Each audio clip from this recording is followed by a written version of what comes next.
میں کہیں دیکھ رہا تھا کہ یہ سوال جنم لے رہا تھا ڈیبیٹ میں کہ نگران سرکار کا تو مینڈیٹ ہی بڑا لیمیٹڈ سا ہوتا ہے، اس نے الیکشن کروانا ہے، اللہ اللہ خیر صلاح.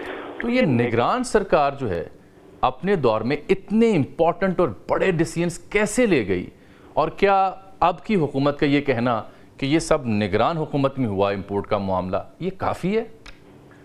بالکل کافی نہیں ہے، اور یہ بہت ہی سب سے اہم کوشچن ہے، اور صرف یہ گندم کی پروکیورمنٹ کے حوالے سے نہیں ہے، ریفلیکشن کے لیے ہے کہ ہم اتنے اہم چیزوں کو کہ نگران سیٹ اپ پر ہی لوگوں کا ایک کوشچن ہوتا تھا کہ جی نگران سیٹ اپ نہیں ہونا چاہیے، لیکن اس کا بڑا لمیٹڈ مینڈیٹ تھا پیریڈ کے حوالے سے بھی اور وہ اس کے اختیارات کے حوالے سے بھی. دونوں کے حوالے سے ناصر الملک صاحب تھے 2018 میں وزیر اعظم، نگران وزیر اعظم. آپ کو اور مجھے یاد بھی نہیں ہوگا کہ وہ کوئی ایسی پالیسی جہاں کو وہاں نیو یارک بھی جایا جا رہا تھا، UN جنرل، لندن بھی، پیرس بھی، چین بھی، اور بڑے بڑے اجلاس ہو رہے ہیں، فیصلے ہو رہے ہیں بڑے بڑے. نہیں، ناصر الملک صاحب کے دور میں تو مجھے یاد پڑتا ہے پالیسی سٹیٹمنٹ تک نہیں نگران سرکار دیا کرتی تھی. ان کا کام بھی نہیں ہے نا، ان کا کام بھی نہیں ہے، ان کا نہ جھکاؤ ہونا چاہیے کسی کے ساتھ، ٹوٹلی نیوٹرل ہونے چاہیے. اور وہ نیوٹرلٹی جو ہے نا الیکشن کے بعد کھل کے سامنے آتی کہ جی بالکل وہ ناصر الملک کو،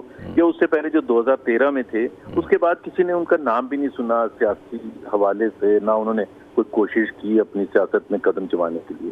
ایک تو یہ بہت ہی بیسک سوال ہے جو ڈبیٹ کا حصہ اب بننا چاہیے بالکل گندم کے ایشو کے علاوہ، کیونکہ اس میں ہوا یہ جو میرا موقف ہے جامی صاحب وہ یہ ہے کہ جو کیئر ٹیکر تھی نا، that was a continuation of the PDM.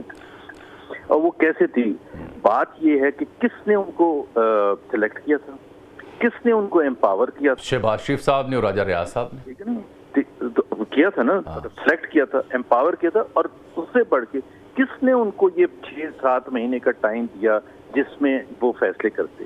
Pakistan کا آئین جو ہے بڑا کلیئر ہے کہ پاکستان کے حکمران وہ ہوں گے جن کو عوام کی تائید ہوگی تھرو دیئر ووٹس. ایک تو پنجاب اسمبلی اور KP اسمبلی میں پہلے اس کا تحس نحس کیا گیا،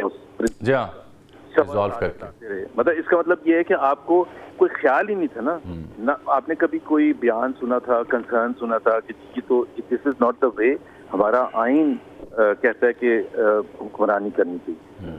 پھر اس کے بعد نیشنل اسمبلی کا تھا، وہ مئی میں سینسس ہو چکے تھے 2023 میں، اور اس کے فوراً بعد CCI کی کونسل آف کامن انٹرسٹ کی میٹنگ بلانی تھی جس کا یہ مینڈیٹ ہوتا ہے کہ وہ اپروو کرتے ہیں. تو اس کے بعد الیکشن کمیشن اپنا اس کے ریوائز سینسس کے بیسس پر ہلکا بندیاں کرنے کی ضرورت ہے یا نہیں ہے.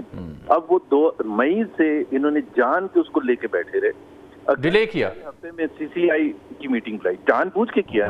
کیا اتنا ہوش نہیں تھا کہ جی اگر آپ ڈیلے کریں گے تو پھر الیکشن کمیشن کے پاس تو بڑا اچھا بہانہ تھا، وہ تو انہوں نے یوز بھی کیا. پھر اس ایکسکیوز کے اوپر بینک آن کیا پھر ECP نے، انہوں نے کیا نا. انہوں نے کہا ابھی پہلے تو 3-4 مہینے ہلکا بندیاں ہوں، اس کے بعد ہم اناؤنس کریں گے. ابھی آپ خود سوچیں نا کہ یہ کتنا، یہ ویٹ گندم سکیم سے بھی بڑا سکیم ہے، اور وہ بڑے آرام سے بچ کے سارے نکل گئے کہ جی آپ نے کیوں نہیں فیصلہ کیا تھا مئی میں CCI کی میٹنگ بلا کے اس کو اپروو کرنے کے لیے. کیوں؟ مگر میں آپ سے پوچھوں کیوں فیصلہ نہیں کیا؟ کیا وجہ ہو سکتی ہے؟ کیا سوچ تھی؟ کیا ہدف تھا جس کو اچیو کرنا تھا اس ڈیلے ٹیکٹکس کے ذریعے؟ اس لیے کرنا تھا کہ وہ الیکٹورل جو فیلنگ تھی کہ الیکشنز کے حوالے سے جو کانسٹیٹوئنسی سے حلقوں سے جو خبریں آ رہی تھی اس میں یہ تھا کہ PTI سویپ کر جائے گی. اس لیے تو 90 دن میں الیکشن نہیں کرائے تھے پنجاب میں، اس لیے تو KP میں 90 دن میں الیکشن کرائے، وہ 2/3 لے جاتے دونوں جگہ. اور یہ بڑا کلیئر تھا. جس ہٹ دھرمی کے ساتھ اس کو ڈیلے کیا 90 دن کا، اسمبلی، نیشنل اسمبلی نے بھی، جو دوسرے پالیسی ساز جو بھی لوگ تھے، سب نے مل کے، باوجود اس کے پتہ نہیں یہ اس وقت کہنا چاہیے نہیں کہ جب اسمبلی توڑی تھی PTI نے پنجاب کی فار ایگزامپل 160 ممبر تھے مسلم لیگ، ایک بھی ممبر کورٹ نہیں گیا کہ جی اس کی نیت صحیح نہیں تھی، بالکل.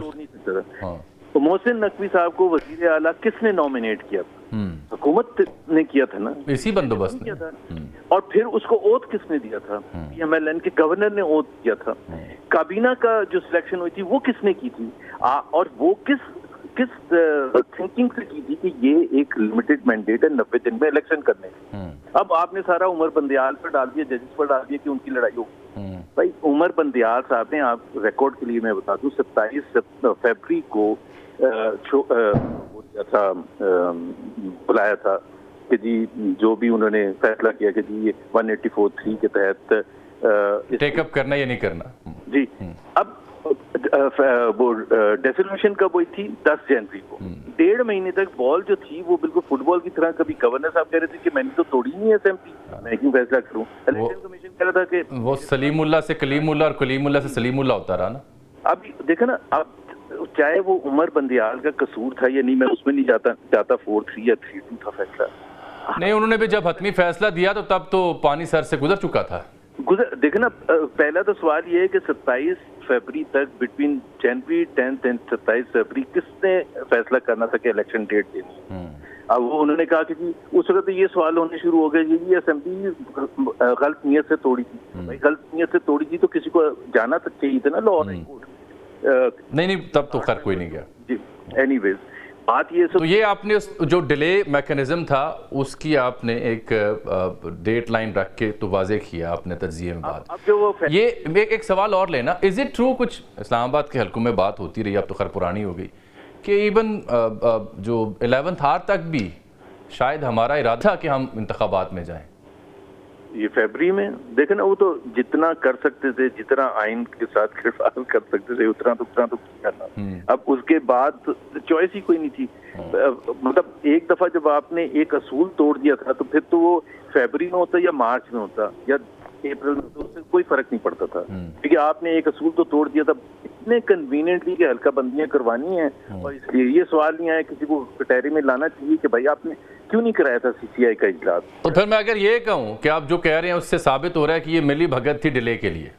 بالکل ڈیلے کے لیے ملی بھگت تھی. یہ تھا تھنکنگ تھی کہ جی میاں نواز شریف از دی ٹرمپ کارڈ, وہ واپس آ جائیں گے تو ان کے پاس اتنا ٹائم ہوگا, ان کے کیسز بھی ختم ہو جائیں گے اور پھر وہ کیمپین کر سکیں گے اور بیانیہ ایک بنے گا جس کو بیانیہ کے بیسس پر. تو وہ زبیر صاحب پھر وہ معجزہ کیوں نہ ہوا جس کی وجہ سے اتنا ڈیلے کیا گیا؟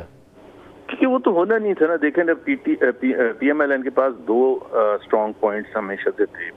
ایک تو تھا کہ it was considered as the only anti establishment party.